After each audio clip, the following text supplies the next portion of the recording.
final, un soplo cardíaco es un fenómeno acústico producido o ocasionado por el cambio de un flujo sanguíneo laminar a un flujo sanguíneo turbulento.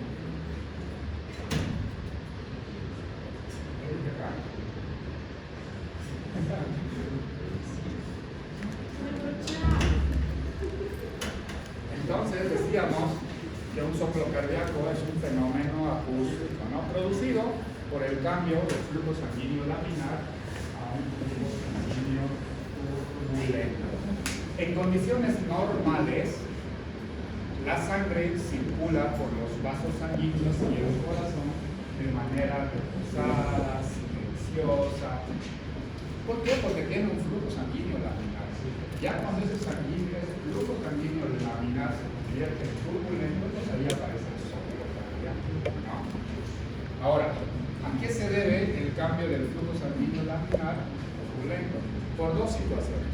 Por una alteración estructural, es decir, una insuficiencia valvular, una comunicación entre dos cavidades de diferente presión, una estenosis de alguna válvula, una estenosis de algún vaso, etcétera, etcétera. Entonces, normalmente se debe a estos dos tipos: alteración estructural o alteración hemodinámica, o a la combinación de ambos. Y este es un soplo cardíaco. Ahora, 80% de los recién nacidos van a tener soplo cardíaco. ¿Por qué? Porque los recién nacidos tienen algo que se llama conjunctivitis permeable, que se cierra en las primeras horas o en los primeros días de vida. Es decir, que la gran mayoría de los recién nacidos van a tener un soplo cardíaco. 60% de los niños escolares en algún momento tienen un soplo cardíaco. De hecho, se cree que todos en algún momento hemos tenido un soplo cardíaco, ¿no? Pero ¿qué tipo de soplo cardíaco? Tuvimos un soplo cardíaco inocente, un soplo cardíaco funcional o un soplo cardíaco patológico. ¿Qué tipo de soplo hemos tenido? Y eso lo vamos a desglosar hoy. Acá en esta imagen estamos explicando o estamos demostrando cómo es el flujo sanguíneo. ¿Cuál es el componente principal de la sangre? Los eritrocitos, ¿verdad? Los eritrocitos en un flujo sanguíneo laminar, en un vaso, tienen esta disposición. Esto se llama perfil parabólico del flujo sanguíneo. ¿Qué significa? Fíjense acá, tengo acá un vaso, y las capas son las diferentes capas de eritrocitos que pasan por el vaso. Fíjense en esta imagen que los eritrocitos que están pegados a la pared van a una menor velocidad. ¿Por qué? Justamente por esto de acá. Porque los eritrocitos que están pegados a la pared del vaso sanguíneo tienen estas fuerzas de rozamiento. Y al tener esas fuerzas de rozamiento van a una menor velocidad. En cambio, los eritrocitos que están en la parte media del vaso van a una mayor velocidad. Y esto crea el perfil parabólico del flujo sanguíneo laminar. Así es como la sangre discurre en el cuerpo en condiciones normales. Un flujo sanguíneo laminar. Los eritrocitos van bien ordenados, unos tras otros, en el vaso sanguíneo, ¿no? Es decir, que estos eritrocitos que están en la parte periférica del vaso no entran a la parte media del vaso. Discurren todo el tiempo por esta parte de acá, a menor velocidad, pero van pegados a la pared. Y los eritrocitos que están en la parte media del vaso van a una velocidad mayor y siempre van por la parte media. Los eritrocitos del medio no van a ir a la parte periférica del vaso, siempre van por la parte media. Y así como la sangre discurre en el lecho vascular, pulmonar, sistémico, en el corazón, etcétera, etcétera, ¿no? Así es como discurre la sangre en el cuerpo. Y esta es una disposición de la sangre reposada, silenciosa, que no causa soplos, ¿no? Cuando la sangre discurre de esta manera, nosotros solo escuchamos primero y segundo, sin soplos, ¿no? Cuando escuchamos soplo, cuando este flujo laminar o aerodinámico con su perfil parabólico del flujo sanguíneo se convierte en flujo turbulento. Flujo sanguíneo turbulento al final es la disposición. Fíjense acá, los eritrocitos del medio se van a la periférica, los eritrocitos de la periférica se van a la media, ¿no? Ahora, ¿qué ocasiona el cambio de un flujo sanguíneo laminar a turbulento? Lo ocasiona estos mecanismos. Estos son los principales mecanismos por el cual aparece un soplo cardíaco. A cualquier edad, neonatos, recién nacidos, niños, principales mecanismos de por qué aparece el soplo cardíaco.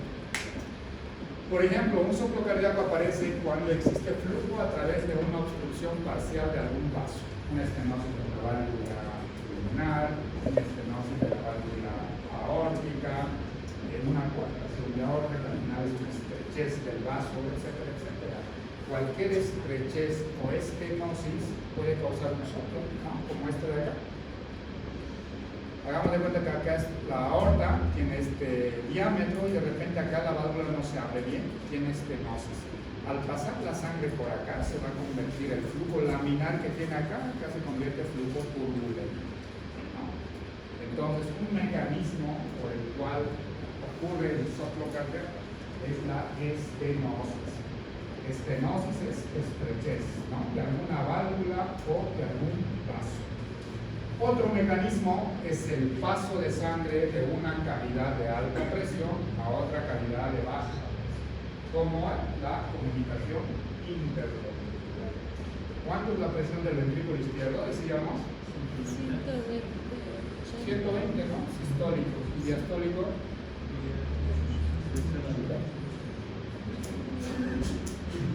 ¿Debemos hablar? Santa María. ¿Cuánto es la presión en sístole? 120. ¿Y diástole? Al rescate.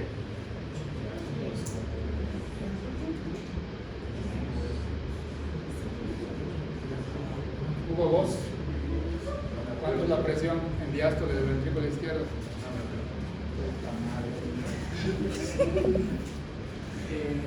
Izquierdo, El diástole. diástolo, después veo 10 hasta 12.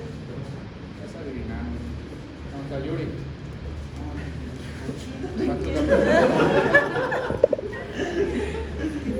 ¿Cuánto es la presión, Yuri?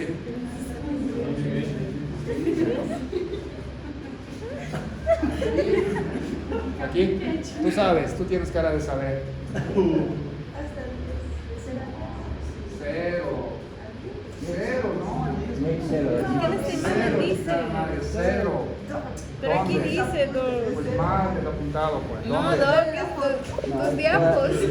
Está diastólico, cero. Todo mal, ¿No entonces. se ha dicho? Cero. Está diastólico, cero. Hemos recalcado varias veces. Cero. Está diastólico, cero. ¿Cuánto es? Cero. Ya. Todo lo que es diastólico, cero. ¿Y cuánto es la presión del ventrículo derecho? En cualquier que sea cero, sí. La presión del bebé, ¿cuánto Cero. es? Cero. Cero. ¿Cuánto es la presión del derecho en sístole? Pues ahí tienes tu chanchulla, mira, ni con su chanchulla ahí. 30 en Ah, yo peso. pensé que estabas preguntando los días. Del por derecho. eso dije 30, cero. ¿no? Si no me equivoco. En sístole, 30. 30. ¿Y en diástole? Cero. Cero.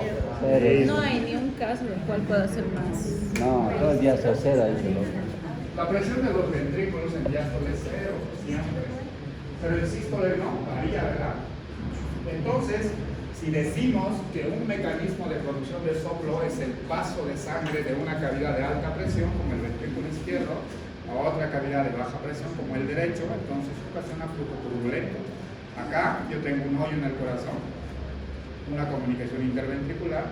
Si acá mi presión es mayor que acá, entonces el paso de sangre de acá para acá ocasiona flujo turbulento, ¿verdad? Entonces otro mecanismo de producción del soplo es ese: paso de sangre de una cavidad con alta presión a otra cavidad que tiene baja presión. Otro mecanismo, eyección de sangre a una cavidad dilatada, como esta imagen de acá. Yo acá tengo, hagamos de cuenta que esto es la arteria pulmonar, y en este calibre, y de repente la arteria se dilata. Dilatación, eyección de sangre a una cavidad dilatada, ¿no? Acá la sangre tiene flujo laminar, pero acá ya se convierte en turbulento. ¿Qué pacientes tienen esta dilatación?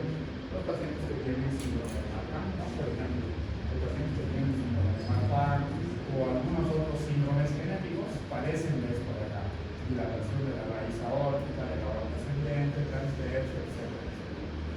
Entonces, la dilatación de un vaso es otro mecanismo por el cual se produce el soplo cardíaco. Otro mecanismo, reflujo a través de una válvula. Insuficiencia aórtica, insuficiencia pulmonar, insuficiencia tricuspidia, insuficiencia mitral, es otro mecanismo. La sangre que regurgita dos pautas en el soplo. Por ejemplo, en una insuficiencia mitral, la sangre de dónde regurgita. Insuficiencia mitral.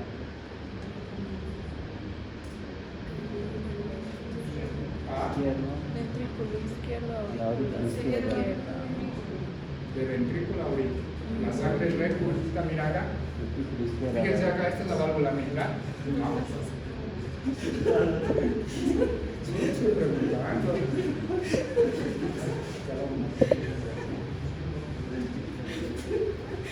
Entonces, fíjense acá, esta es la válvula mitral. Cuando esta válvula mitral es incompetente por algún motivo, entonces la sangre regurgita de ventrículo a aurícula, ¿no? Regurgitación tricuspidia. Igual, o mitral, perdón. Y acá igual puede ser regurgitación tricuspidia, o regurgitación pulmonar, o regurgitación aórtica, ¿no? Entonces las regurgitaciones cambian el flujo laminar al flujo tubuloso, ¿ah? Ahora, podemos no tener ninguna alteración estructural, no hay estenosis, no hay insuficiencia, no hay dilatación, no hay una comunicación anormal, pero existe una alteración hemodinámica. Los pacientes que tienen fiebre, los pacientes que tienen anemia, las mujeres embarazadas, etcétera, etcétera. Todo eso puede condicionar igual que aparezca un soplo cardíaco por incremento del gasto cardíaco. ¿Va? No está hablando. ¿Los dos? ¿No quieren salir? Estamos hablando de la sangre que se regurgita.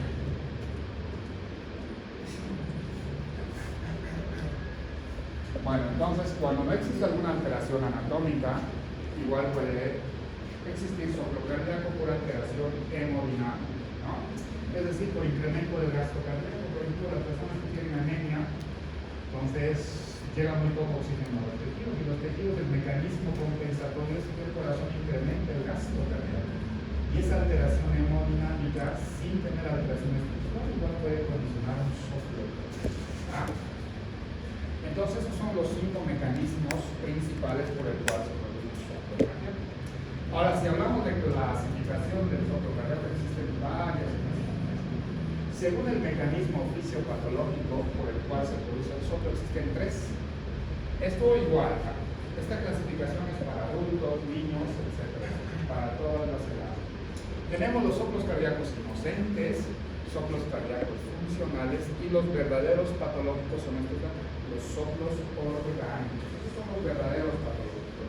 Acá tenemos estenosis, insuficiencias, regurgitaciones, etc. Vamos con los soplos inocentes, así como el mismo nombre lo dice, inocente, no traduce patología, no existe alteración estructural, tampoco existe alteración hemodinámica, son corazones estructuralmente sanos, son benignos, son fisiológicas, y lo más importante es por acá, indican ausencia de trascendencia clínica. No existe alteración anatómica, tampoco existe alteración funcional o hemodinámica, no hay. Ahí tenemos los soplos cardíacos inocentes. Por ejemplo, en esa patología de la comunicación interauricular de los bebitos, ahí no entra en No, para nada. Porque si dices comunicación interauricular, es este paso de sangre de un lado a otro, ¿no? No entra ahí. el órgano. Puede entrar en los órganos. Inocente, ausencia de alteración estructural y ausencia de alteración hemodinámica. Eso es inocente, ¿no? Por ejemplo, los funcionales ocurre en un corazón estructuralmente sano, pero existe alguna alteración hemodinámica. Fiebre, anemia, embarazo, hipertiroidismo, ejercicio, etcétera, etcétera. Existe alteración hemodinámica, algo que esté comprometiendo que el corazón trabaje más, que el gasto cardíaco se incremente por algún motivo. Entonces, existe alteración funcional, pero no existe alteración estructural. No hay estenosis acá, no hay insuficiencia, pero existe un desorden hemodinámico. La fiebre causa un desorden hemodinámico, igual que la anemia, igual que el hipertiroidismo. Entonces, en estas condiciones tenemos un soplo funcional. Corregimos la causa, el soplo desaparece, ¿no? Los pacientes internados por neumonía, por ejemplo, que casi siempre tienen anemia, son pacientes que durante su internación tiene un soplo cardíaco. Corriges o tratas la neumonía, corriges la anemia y el soplo desaparece. Acá tratas la causa y el soplo desaparece. Soplos funcionales. En cambio, en los orgánicos existe alteración anatómica, existe alteración estructural, estenosis, insuficiencia, comunicación, dilatación, etc. Cualquier alteración, pero acá anatómica. Entonces, la clasificación del soplo según el mecanismo fisiológico. Soplos cardíacos inocentes, no hay alteración estructural, menos alteración hemodinámica. Soplos cardíacos funcionales, algo está comprometiendo o algo está causando un desorden hemodinámico. Puede ser fiebre, el mismo embarazo, el ejercicio, o sea, algo está condicionando este desorden hemodinámico. Son los soplos funcionales. Corriges esto que está causando el desorden hemodinámico, el soplo desaparece, ¿no? En cambio, en un soplo orgánico, pues ahí encuentras estenosis o regurgitaciones. Entonces, tú necesariamente necesitas corregirlo con alguna cirugía o algún tratamiento, ¿no? Esto según el mecanismo fisiopatológico. Ahora, los soplos cardíacos, sobre todo los orgánicos, se clasifican también según su ubicación en el ciclo cardíaco. Existen soplos sistólicos cuando están en la sístole, soplos diastólicos cuando están en la diástole, soplos continuos cuando abarca tanto sístole como diástole y soplos sistodiastólicos. Los soplos continuos y sistodiastólicos parecen ser lo mismo, pero no es así. Ahorita lo vamos a explicar qué es un soplo continuo y qué es un soplo sistodiastólico. Son cosas diferentes. Este diagrama de Wiggers lo han dibujado y deberían de repasarlo para entender soplo cardíaco. Por ejemplo, en esta fase de acá, mira, aquí es primer ruido, segundo ruido. Entre el primer ruido y el segundo ruido tenemos la sístole, ¿verdad? ¿Qué ocurre en la sístole en el corazón? El ventrículo o los ventrículos están expulsando su sangre a través de la aorta o a través de la arteria pulmonar, ¿no? En sístole. El ventrículo izquierdo está mandando sangre a la aorta a través de la válvula aorta, ¿cierto? Ahora, fíjense acá en sístole. Si ocurre un soplo en la sístole, se va a llamar soplo expulsivo. ¿Por qué? Porque sucede cuando el ventrículo está expulsando su sangre. Soplos eyectivos o soplos mesosistólicos. ¿Por qué son mesosistólicos? Porque fíjense acá en la sístole viene a ser de acá hasta acá. En la primera parte tenemos algo que se llama contracción isovolumétrica. Decíamos que en la contracción isovolumétrica existe cambio de presión, más no de volumen. Entonces, en esta parte del ciclo cardíaco el soplo no se produce. Tampoco en la parte final, donde existe la relajación isovolumétrica. Solo en la parte media de la sístole. Por eso los soplos de estenosis aórtica o estenosis pulmonar son mesosistólicos. ¿Por qué? Y en la parte, cuando estemos viendo la parte de estenosis, vamos a tener una explicación mejor de por qué los soplos de estenosis son mesosistólicos.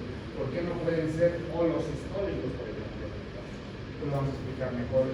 Pero acá tienen que entender o volver a repasar este diagrama de Wiggers.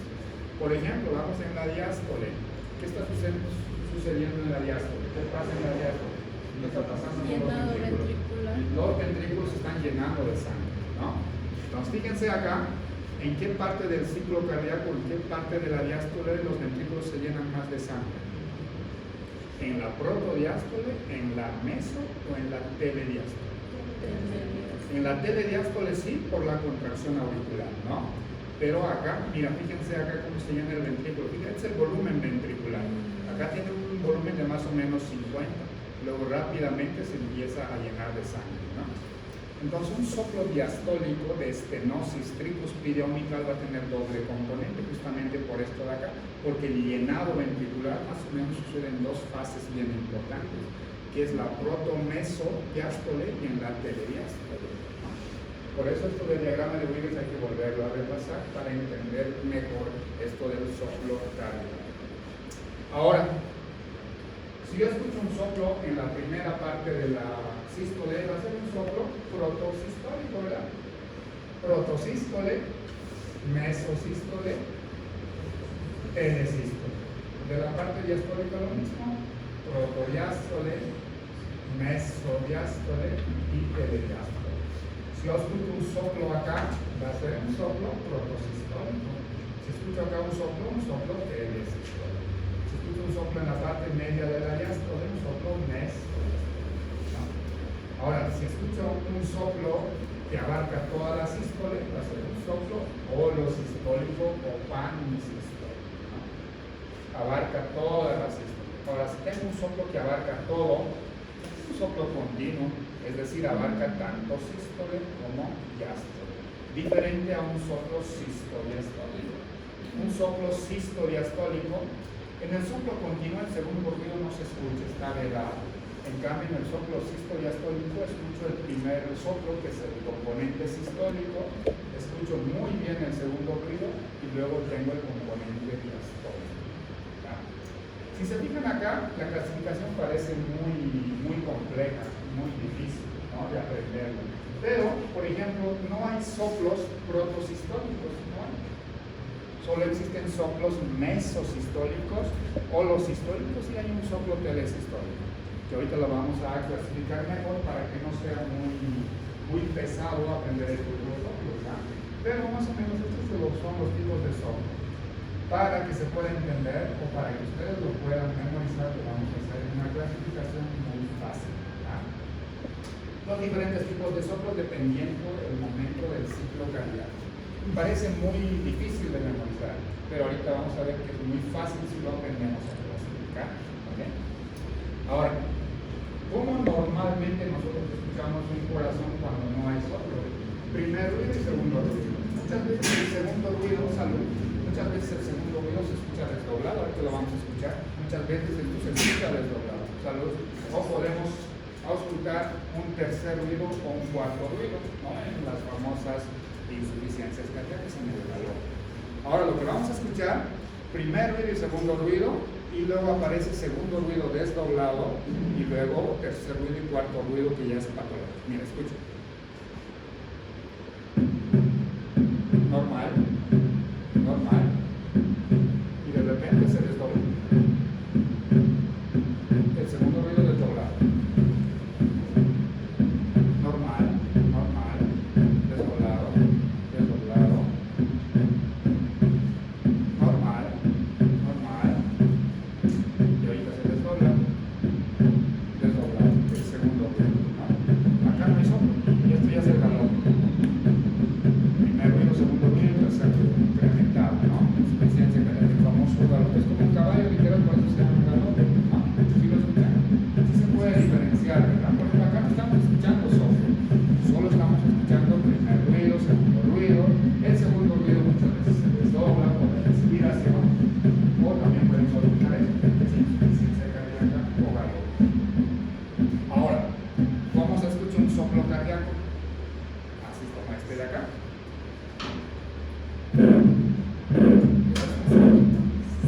Fíjense, escuchamos primer ruido, soplo, el segundo ruido se escucha, pero no se escucha fuerte. Este es un soplo. Esto es diferente. Es diferente, totalmente diferente a esto.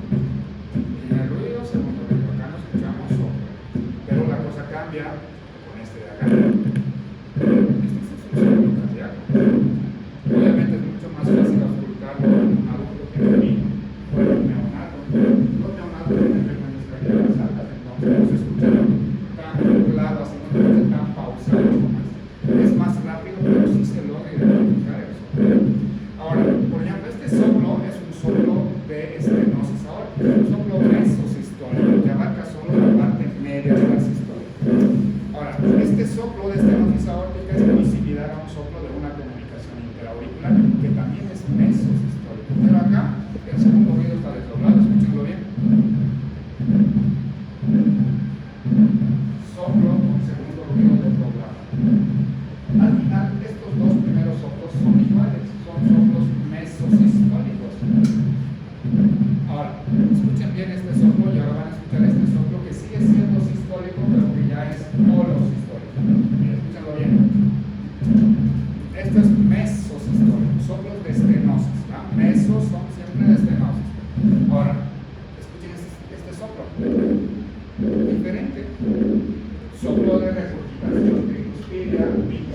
comunicación.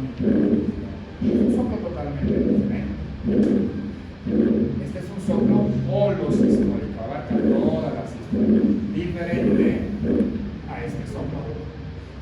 Y vamos a escuchar otra vez este de acá.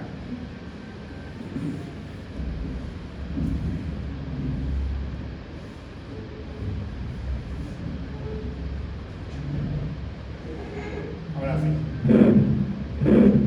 Este soplo de estenosis es muy diferente a este soplo de regurgitación. A este de acá. Totalmente diferente. Nada más escucharlo muchas veces para notar la diferencia. Es un soplo totalmente diferente. Ahora, este soplo, que es holosistólico, es muy diferente a este soplo de acá. Este es un soplo continuo. Totalmente diferente, ¿verdad? Entonces, los soplos se clasifican de acuerdo al momento en el que aparece durante el ciclo. Un soplo continuo, un soplo que abarca tanto sístole como diástole. Acá, por ejemplo, el sístole no se escucha. Acá es difícil de escuchar un soplo. Y ahora este soplo es diferente a este soplo, que es un soplo diastólico. Este de acá es un soplo diastólico. La tonalidad, el timbre es diferente, ¿verdad? Es totalmente diferente.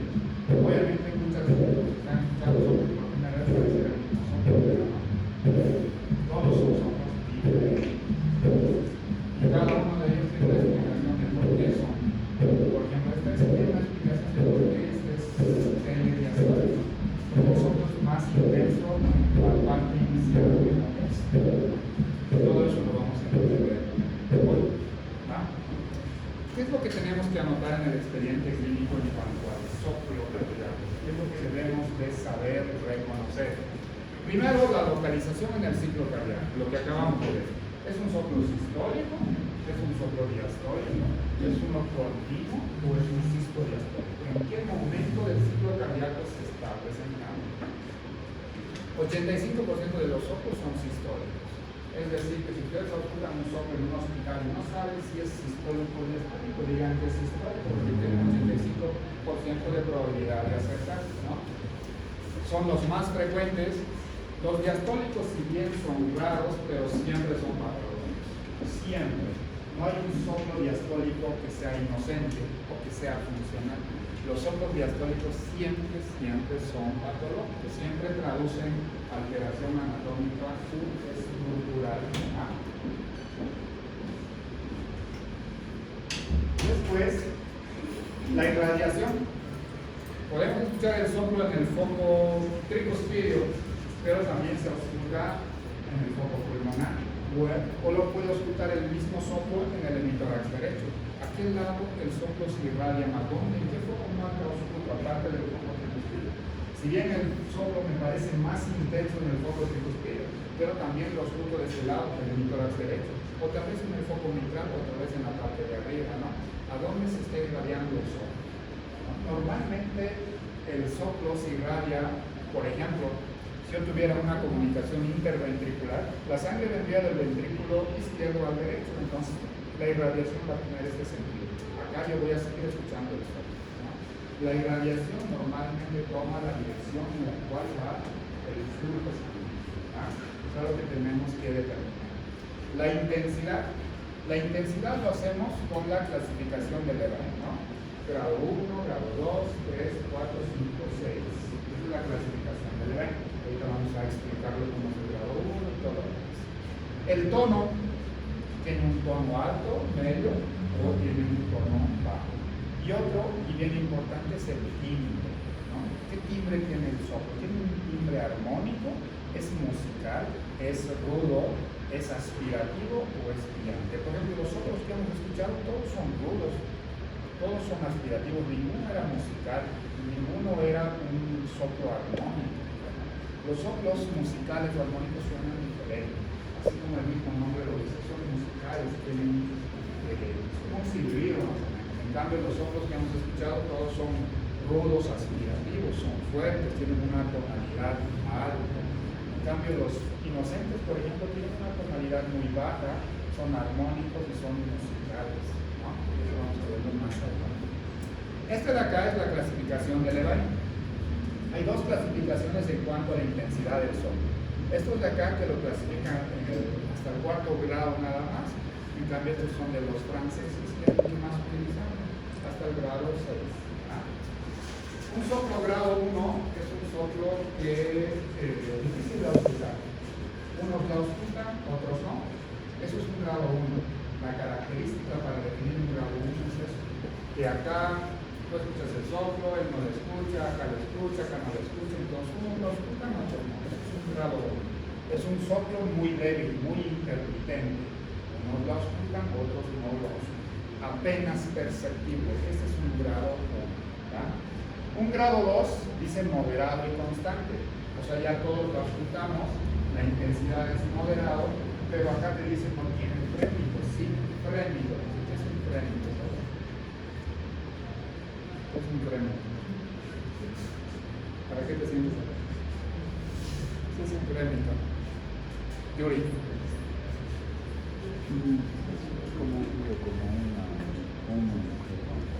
No, ¿tú?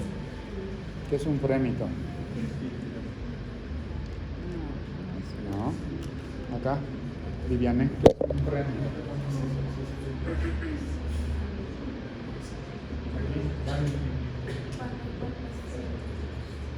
Excelente. Un frémito es el soplo cardíaco palpable. ¿Qué es un frémito? Soplo cardíaco palpable. Es decir, yo quiero escuchar un soplo cardíaco en el foco aórtico. Coloco la yema de los dedos en el foco aórtico, voy a sentir cómo pasa la sangre con esa turbulencia. Por eso decimos que un frémito es soplo cardíaco palpable. ¿Ah? Entonces, un grado 2 es moderado, es constante, es decir, todos los vamos a auscultar, pero no tiene frémito.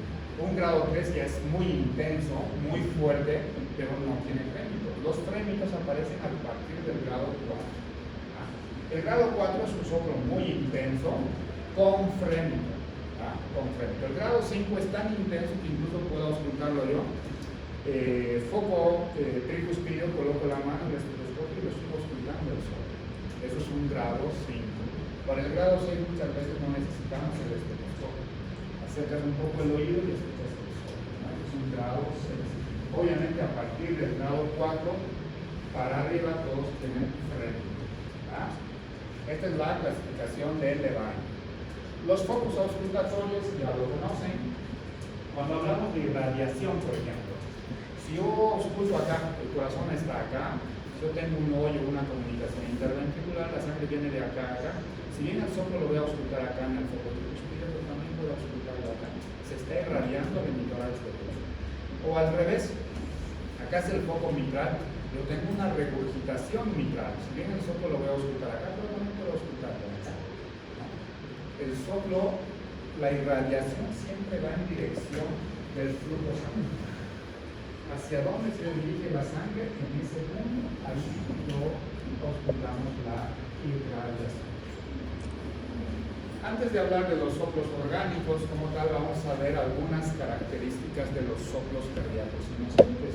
Cuando yo puedo decir o puedo determinar que es un soplo cardíaco inocente, por lo menos tiene que cumplir estos puntos, ¿no? ¿Qué características tiene un soplo cardíaco inocente? Como punto 1 te dice ausencia de síntomas cardiovasculares.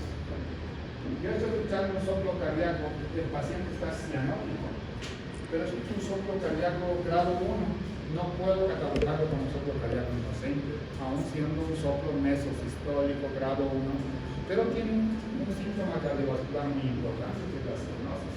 Entonces no puedo catalogarlo como soplo cardíaco inocente. O al revés, es un niño que tiene infecciones respiratorias a repetición, todo el tiempo anda resfriado, neumonías, internaciones por neumonías, y tiene un soplo cardíaco. No puedo pensar que es un soplo cardíaco inocente porque tiene síntoma cardiovascular. O un niño que no crece, no sube de peso. Normalmente un niño que no sube de peso, no crece, acá en Bolivia es porque tiene parásitos, malnutrición, etcétera, etcétera, ¿verdad? Pero también puede ser cardiovascular. Muchas veces la única manifestación cardiovascular de un corazón que está enfermo es que el niño no sube de peso, no crece. Entonces, un niño que no sube de peso o que tiene problemas de peso y talla y tiene un soplo cardíaco, yo no puedo catalogarlo como soplo cardíaco inocente. Si voy a catalogar como soplo cardíaco inocente, debe tener, lo que dice acá, ausencia de síntomas cardiovasculares. ¿Va? Momento del ciclo cardíaco. Todos los soplos cardíacos inocentes son mesosistólicos, excepto uno, el zumbido venoso yugular, que es un soplo continuo. El resto de los soplos inocentes son mesosistólicos. ¿Qué significa? Que si yo ausculto un soplo holosistólico ya no es inocente. Si ausculto un soplo sistoliastólico ya no es inocente. Si ausculto un soplo continuo tampoco es inocente, a no ser que sea un zumbido venoso yugular. Entonces, momento del ciclo cardíaco, los soplos inocentes por definición, primero que son sistólicos, segundo que son mesosistólicos. La intensidad, en cuanto a la intensidad, acá aplicamos la clasificación de Levine, ¿no? Máximo debe ser igual o menor a un grado 2 en la clasificación de Levine. Es decir, que si yo consulto grado 3, ese ya no es inocente, ese ya entra en otro, o es patológico, orgánico, o puede ser también funcional. Pero ya no entra como soplo cardíaco inocente, porque un soplo cardíaco inocente, la intensidad debe ser igual o menor a un grado 2 en la clasificación de Levine. ¿Qué más? Ausencia de fenómenos sobreagregados. Cuando escuchábamos primer ruido y segundo ruido, en algún momento el segundo ruido tenía un desdoblamiento. Es decir, que el segundo ruido se escuchaba como dos ruidos en uno. Eso es un fenómeno agregado. El segundo ruido intenso es un fenómeno agregado. Un chasquido de apertura es un fenómeno agregado. Entonces, si yo quiero catalogar como un soplo cardíaco, debe tener ausencia de fenómenos sobreagregados. Y lo más importante, esto de acá, el comportamiento. El comportamiento del soplo se refiere, yo estoy auscultando a un niño de 10 años o a un adolescente de 15 años. Lo estoy auscultando en bipedestación, de cúbito dorsal, y el soplo se me hace un grado 2, pero luego yo al paciente lo ausculto en bipedestación, de pie, y el soplo disminuye o incluso desaparece. Con los cambios de posición o con valsalva, el soplo cardíaco se atenúa o hasta puede disminuir. A eso se llama el comportamiento del soplo cardíaco con los cambios de posición o con valsalva. Porque un soplo cardíaco orgánico, patológico, no cambia con los cambios de posición, sigue teniendo la misma intensidad. ¿Vale? Entonces son características para poder determinar soplo cardíaco inocente. Tengo un soplo grado 3, ya no es inocente. Tengo un soplo pero tiene cianosis, ya no es inocente, ¿no? Es un soplo diastólico. Los diastólicos por definición son patológicos, no puedo catalogarlo como inocente. Tengo un soplo grado 1 pero tiene el segundo ruido intenso, tiene un fenómeno sobreagregado, no puede ser inocente, ¿no? Ahora, es un soplo grado 2, lo cambio de posición y el soplo no se modifica, entonces no es un soplo inocente, ¿no? Normalmente los soplos inocentes cambian con la posición o con valsalva. ¿Cuáles son los soplos inocentes más frecuentes? Los más frecuentes son estos de acá, son esos 5. Dentro de estos 5 hay 2 que son más frecuentes. El soplo de Steele, este de acá, y el soplo de estenosis, este de acá, de estenosis pulmonar periférica de los recientes. Los 5 más frecuentes son estos, hay más, como 15 soplos cardíacos inocentes, pero los 5 más frecuentes son estos. Y dentro de todos estos, los más frecuentes, el soplo vibratorio de Steele. Es un soplo que tiene un tono musical, acá lo dicen, es más frecuente en pacientes entre los 3 años y la adolescencia. ¿A qué se debe este soplo cardíaco de Steele? No está claro el mecanismo por el cual está producido, pero se cree que puede ser por un falso tendón en el ventrículo izquierdo o se cree que puede ser una exageración de las vibraciones de la válvula pulmonar. Esa es una hipótesis porque el mecanismo exacto no se conoce. ¿Vale? Y el otro soplo inocente más frecuente es la estenosis pulmonar de las ramas. rama derecha, rama izquierda, especialmente la estenosis fisiológica de la rama izquierda es muy frecuente. Cuando el conducto arterioso se cierra, la rama izquierda también hace cierto grado de vasoconstricción y eso ocasiona el soplo. Normalmente resuelve con el tiempo. Las ramas pulmonares vuelven a un tamaño normal y ya no hay soplo. Son los dos soplos cardíacos inocentes más frecuentes. Resumiendo, ¿qué características tiene que tener un soplo cardíaco inocente o benigno? Edad de la aparición casi siempre es en la etapa neonatal, la intensidad máxima hasta un grado 2, ausencia de fenómenos sobreagregados, deben ser de corta duración, normalmente mesosistólicos, varían con los cambios de posición y nunca ser panfocales, es decir, no ocultar el soplo en todos los focos, ¿no? Los soplos inocentes normalmente se ocultan en un solo foco, normalmente no tienen irradiación. Bien, estas son algunas de las características de los soplos cardíacos inocentes o benignos. Ancianos, doctor. Perdóname. Ancianos. También hay ese tipo de soplos, pero tiene que cumplir igual esas características, ¿no? Entonces, si está revisando un anciano, tiene un soplo cardíaco, pero tiene edema, no puedes pensar que es un soplo inocente, ¿verdad? Probablemente sea una resucitación o alguna estenosis, pero no puede tener sintomatología cardiovascular. Muy bien, ahora para esto venimos, para los soplos cardíacos orgánicos. Esto es lo más importante. Lo otro era un preámbulo para hacerles claro. Esto es lo más importante. Esto tiene que aprender. O sea, todo lo que he escuchado, no sé, a la verga. Esto sí. Esto sí, de verdad. Porque esto es lo que tienen que aprender. Pero es más, madre.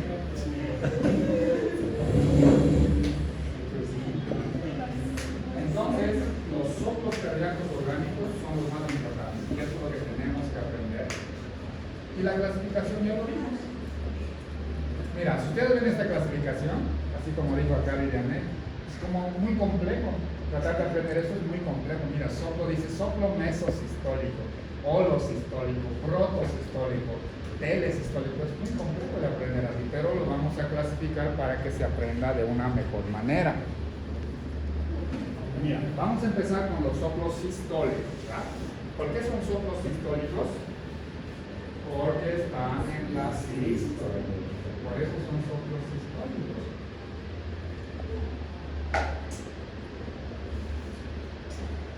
Y dentro de los soplos sistólicos tenemos dos. Bueno, son tres, pero estos los dos quiero que se aprendan muy bien. Soplos sistólicos eyectivos, también llamado expulsivos o también llamado mesosistólicos. ¿Por qué son mesosistólicos? Porque ocupan la parte media de la sístole, por eso son mesosistólicos. ¿Cómo se llaman los otros mesosistólicos? También son eyectivos o expulsivos. ¿Por qué son expulsivos? Porque sucede cuando el ventrículo está expulsando su sangre o cuando el ventrículo está inyectando la sangre a través de la válvula pulmonar o válvula aórtica. Si sucede cuando el ventrículo está expulsando la sangre a través de la válvula aórtica o pulmonar, ¿en qué patología se va a dar? Estenosis pulmonar y estenosis aórtica. Y acá le vamos a sumar comunicación intraauricular. ¿Va? Si les preguntamos en el examen cuáles son los soplos mesosistólicos, eyectivos o expulsivos, solo tres patologías: estenosis pulmonar, estenosis aórtica y comunicación intraauricular. No hay más. Hablando de soplos mesosistólicos. ¿Por qué son mesosistólicos?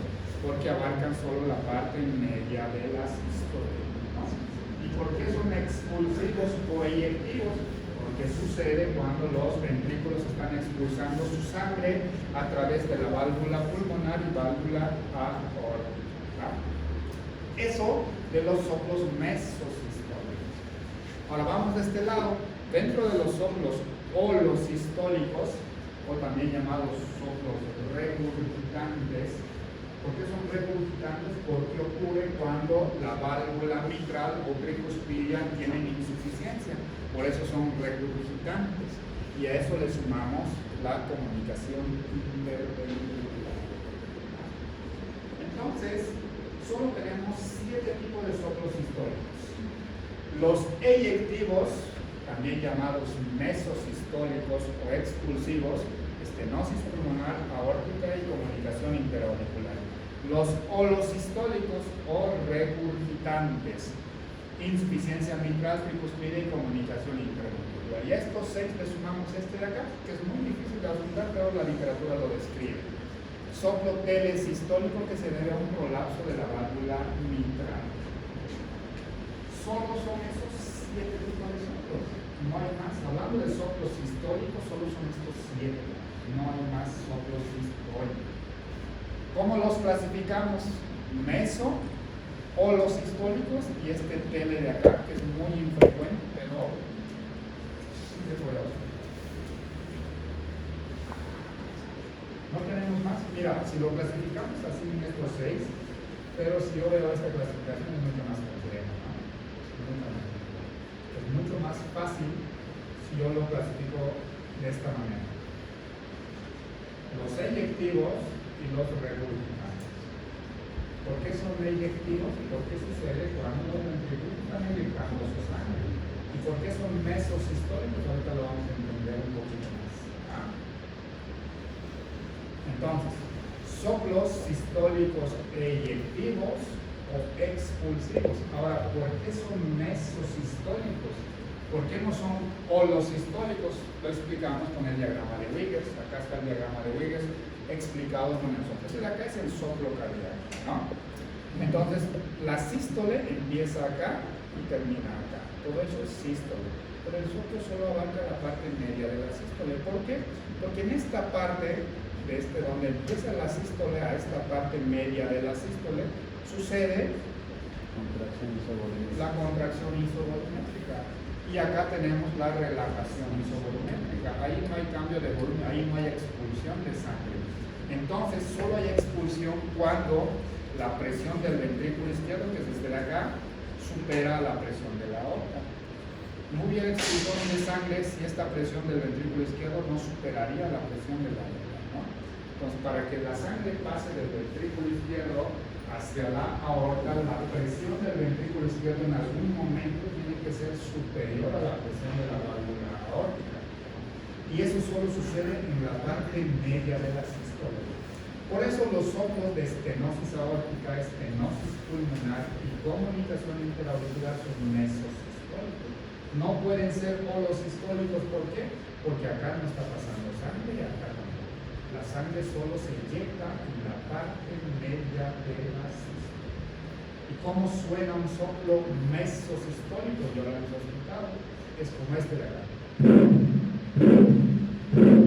Soplo mesosistólico. Fíjense cómo hace esta imagen de rojo. También se llama soplo en diamante, justamente por esta imagen. Vamos acá también. Soplo mesosistólico de estenosis aórtica y estenosis pulmonar. Y a esto le sumamos una comunicación interauricular.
Primero, acá es muy fácil de explicarlo. Primero que la diferencia de presión entre ambos ventrículos, primero dijimos que solo es en sístole, ¿verdad? En diástole las presiones son iguales, entonces ahí no hay diferencia de presión. Segundo, que en todas las sístoles la presión es mayor acá, en todas las sístoles, no solo en la parte media de la sístole, sino en todas las sístoles.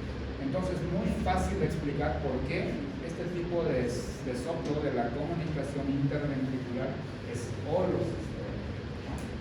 Ahora, ¿por qué los soplos de insuficiencia tricuspide aórtica e insuficiencia mitral también son polos sistólicos. Igual polos juego de presión. Mira, acá lo ejemplificamos. Esta línea de aquí abajo, azul, es la presión de la aurícula izquierda, o también de la aurícula derecha puede ser, ¿no? Ahora, esta línea de acá es la presión ventricular, ¿no? Desde el momento que empieza la sístole hasta la final de la sístole, en todo momento la presión del ventrículo es mayor a la presión de la aurícula. Desde que inicia la sístole hasta que termina la sístole.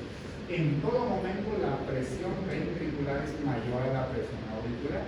Por eso los soplos de regurgitación tempospira y mitral son polos históricos, al igual que la comunicación intraventricular. ¿Y cómo suena un soplo holosistólico? ¿Así como hace? Abarca todas las sístoles.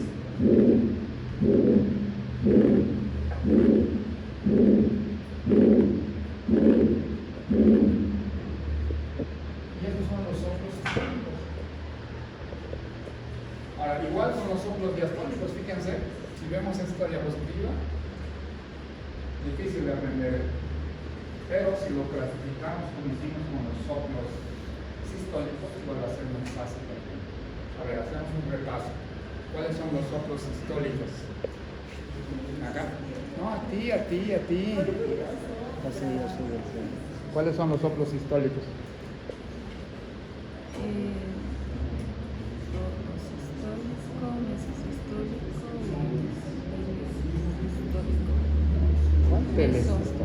Mesosistólico y protosistólico. ¿Cuál protosistólico? No estás en la clase. Eyectivos y de regurgitación. Eyectivos o regurgitantes, ¿dónde hay más? No hay protosistólico. Nunca hay. En la vida. Ni fisiológico, ni para nunca hay. A ver, Hugo, vos, ¿cuáles son los soplos sistólicos?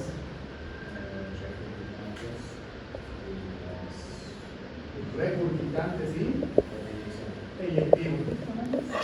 Los regurgitantes también son holosistólicos. Y los eyectivos,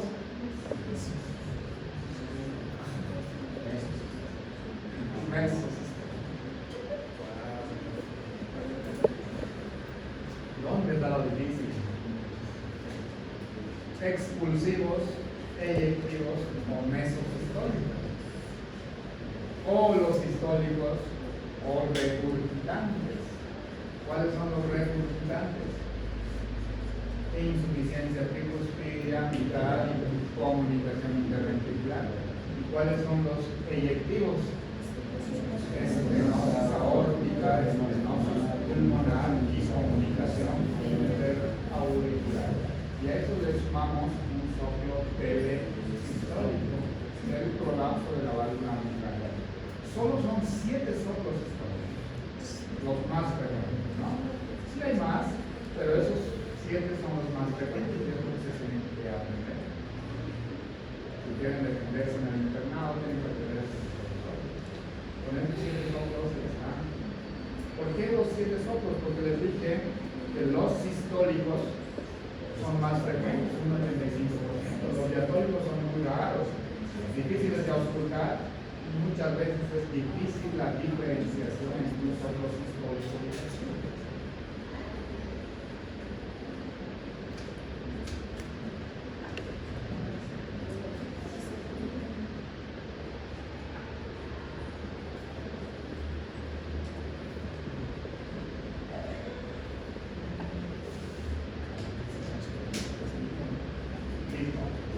Vamos con los soplos diastólicos.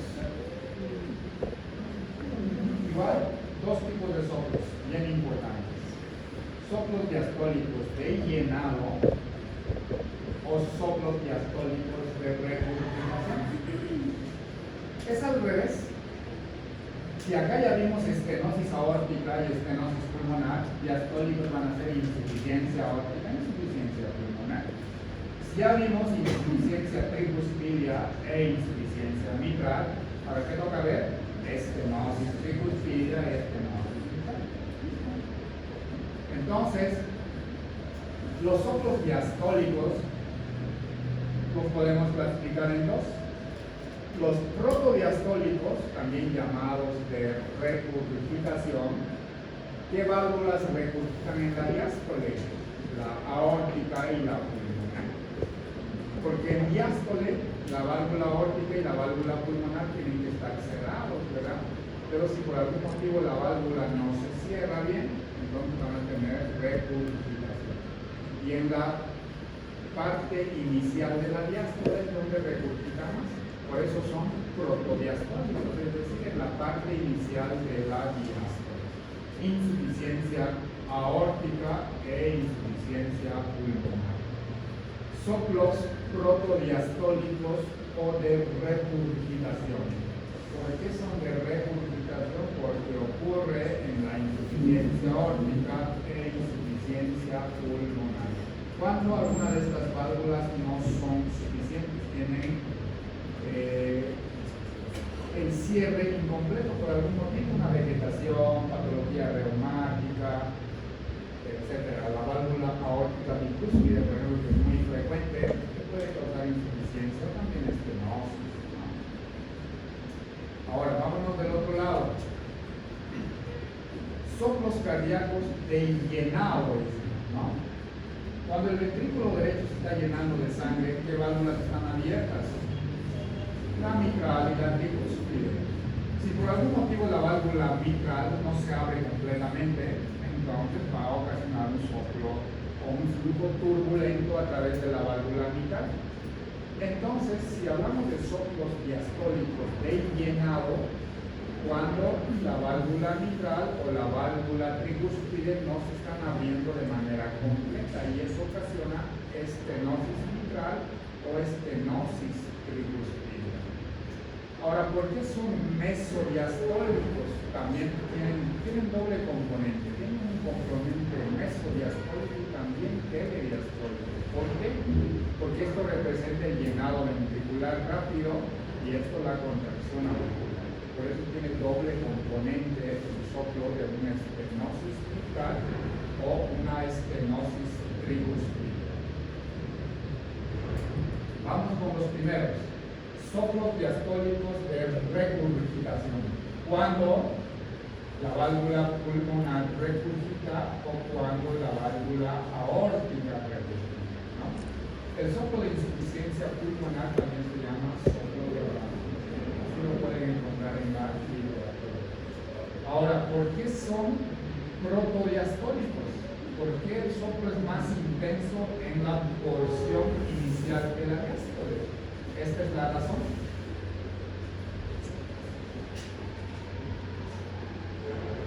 Acá, este de acá es la presión del ventrículo izquierdo. Y acá la presión de la aorta, ¿no? Fíjense que la diferencia de presión entre aorta y ventrículo izquierdo es más grande en la porción inicial. La diferencia de presión acá es más amplia que acá. Es por eso que el soplo es más intenso en la porción inicial de la diástole. Todo explicado por el diagrama de Willis. Si entendemos bien el diagrama de Willis, entendemos bien lo que es el soplo cardíaco diastólico. ¿Ah? Y así es como sopla un soplo diastólico de regurgitación.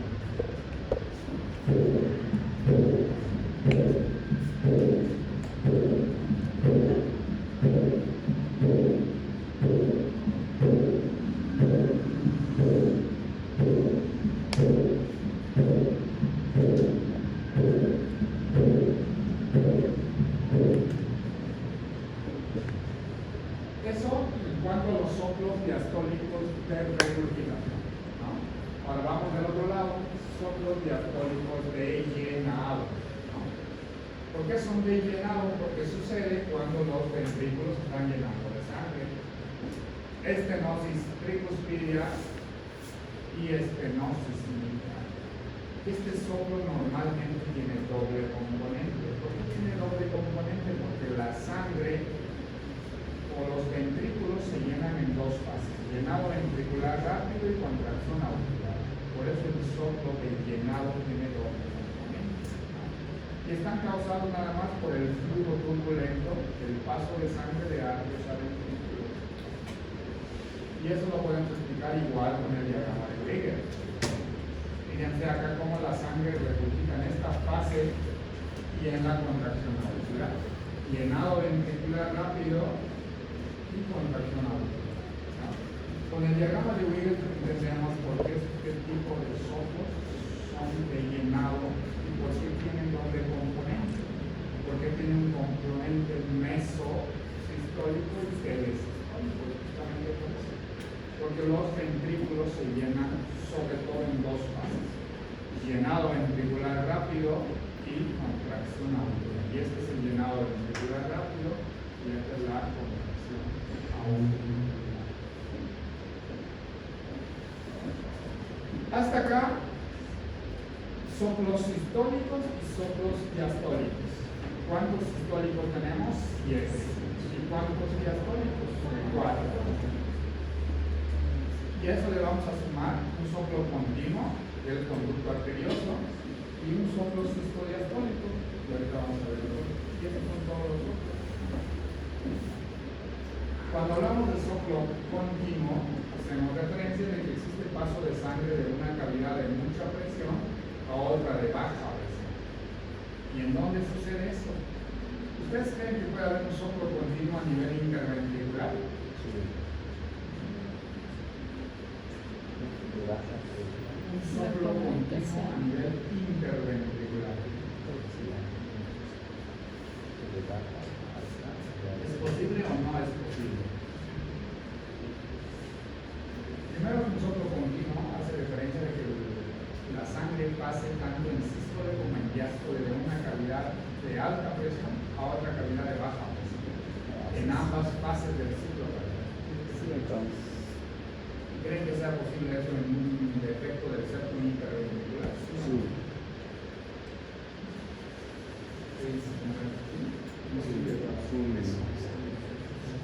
Manuel, no es posible, ¿por qué?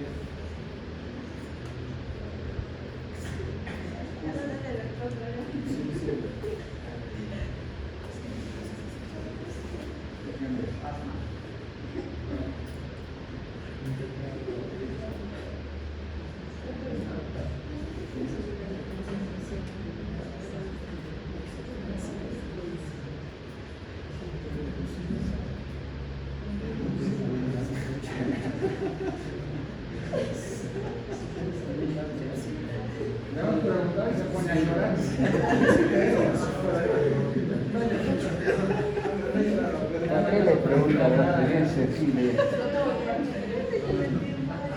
Argentina.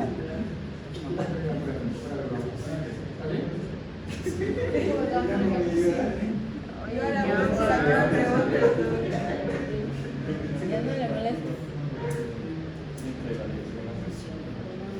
¿Quién trabaja? ¿Creen que puede haber un soplo si yo tengo una comunicación interventricular? Un soplo continuo. Sí, ¿por qué? Por la diferencia de presión. Sí.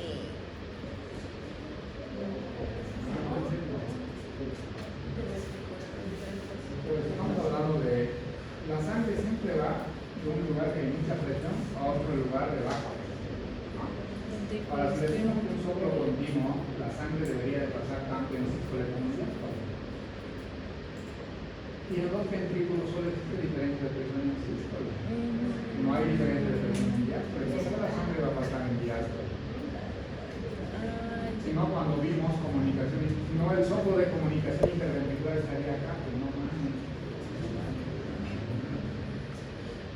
Eso es. Entonces, ¿en qué patología colocamos un soplo continuo y por qué?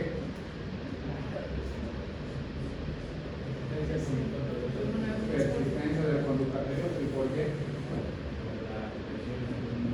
Por la diferencia de presión. Me gustan las presiones incluso. En la aorta sistólica 120 y diastólica 80, más o menos la misma presión que nos tomamos en el brazo. En cambio, la pulmonar sistólica de 30 y diastólica de 15. Entonces, si ahí vemos, la diferencia de presión es tanto en sístole como en diástole. Es decir, la sangre va a pasar de aorta a pulmonar todo el tiempo. sistole como en diástole, por eso es un soplo continuo. No sucede en algún otro lugar. En una comunicación interventricular, obvio no va a suceder. En una comunicación interauricular igual, ahí casi no hay diferencia de presión. Solo puede suceder cuando tengo una comunicación entre aorta y pulmonar. Conducto arterioso permeable, una fístula arteriovenosa, una colateral aortopulmonar, una colateral aortopulmonar es un conducto. Entonces, solo en esta cardiopatía, que es conducto arterioso permeable, podemos escuchar un soplo continuo. ¿Y cómo escuchamos un soplo continuo?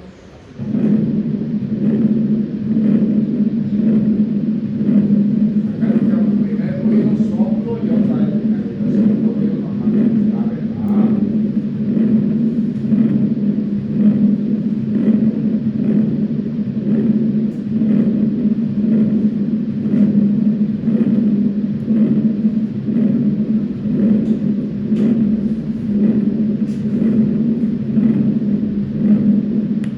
Y para terminar, tenemos este que es el soplo sistodiastólico. Los soplos sistodiastólicos ocurren cuando existe doble lesión. Doble lesión de la válvula pulmonar o doble lesión de la válvula aórtica. ¿Puede una válvula tener doble lesión al mismo tiempo? Es decir, estenosis e insuficiencia. Sí. La válvula aórtica lo mismo. De hecho, la válvula aórtica bicúspide, ustedes saben que la válvula aórtica tiene 3 válvulas, pero hay personas que solo tienen 2 válvulas. De hecho, se llama válvula aórtica bicúspide. La válvula aórtica bicúspide puede tener estenosis y tener insuficiencia a la misma vez, ¿no? Por eso se llama doble lesión de la válvula aórtica y doble lesión de la válvula pulmonar. ¿Qué significa? Que es una válvula que no se abre completamente en estenosis y al cerrarse tampoco se cierra completamente, tiene insuficiencia. Una válvula con doble lesión. Del lado aórtico, la patología reumática es la principal responsable de esa lesión, ¿no? Doble lesión de la válvula aórtica. Y del lado pulmonar, normalmente las cardiopatías congénitas. ¿En qué cardiopatía la escuchamos? En la tetralogía de Fallot, pero en los posoperados. Los pacientes que son posoperados de tetralogía de Fallot, todos tienen este tipo de soplo, así como este. Todos. Es como un soplo en cerro, es como un soplo en caída. Soplo de estenosis, luego soplo de insuficiencia.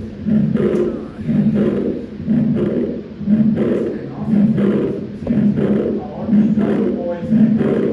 Insuficiencia pulmonar. Soplo en cerro, soplo en pared. Componente peso sistólico de estenosis. Componente broncodiastólico.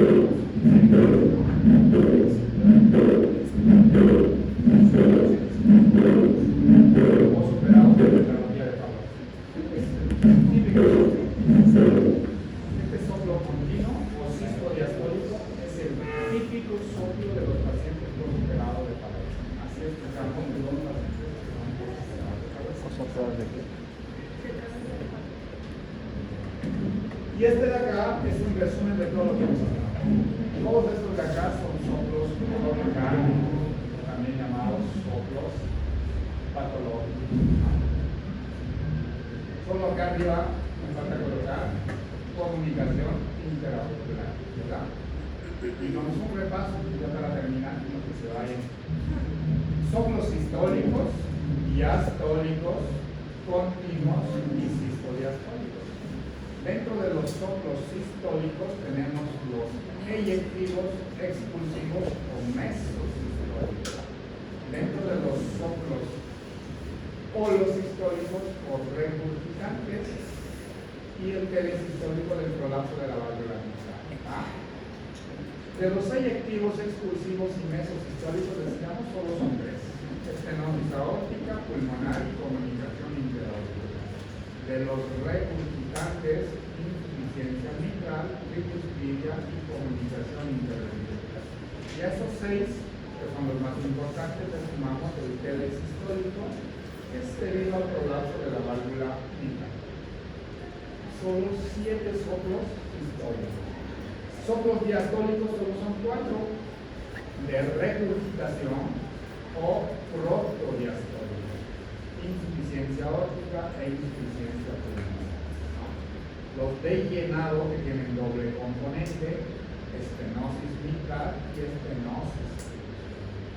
Y luego tenemos un soplo continuo del conducto arterioso persistente o permeable, y luego para terminar los soplos sistodiastólicos de doble lesión de la válvula aórtica o doble lesión de la válvula pulmonar, con dos componentes, componente de estenosis y componente de insuficiencia. ¿Ya? ¿Cuántos soplos tenemos? 1, 2, 13, ¿no? Más la comunicación interoral. De toda la extensa clasificación de soplos, solo los resumimos en 13, que son los más importantes.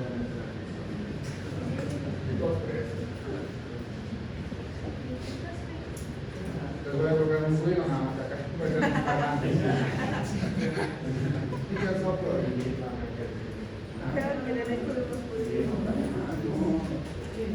la cuestión es que ustedes ríen acá ahora cuando yo doy clases y yo llevo el examen.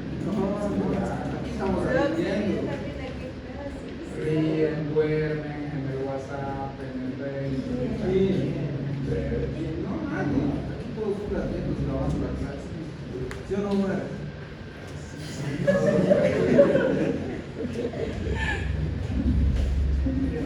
Vamos.